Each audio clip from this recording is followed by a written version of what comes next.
قول نمبر 253۔ جھوٹی قسم۔ بسم اللہ الرحمن الرحیم۔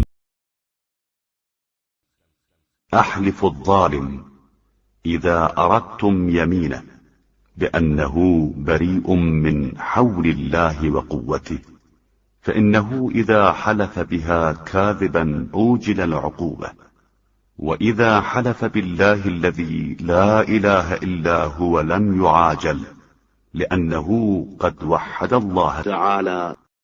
کسی ظالم سے قسم لینا ہو تو اس طرح قسم لو کہ وہ پروردگار کی طاقت اور قوت سے بیزار ہے، اگر اس کا بیان صحیح نہ ہو کہ اگر اس طرح جھوٹی قسم کھائے گا تو فوراً مبتلا عذاب ہو جائے گا، اور اگر خدائے وحدہ لا شریک کے نام کی قسم کھائی تو عذاب میں عجلت نہ ہوگی کہ بہرحال توحید پروردگار کا اقرار کر لیا ہے۔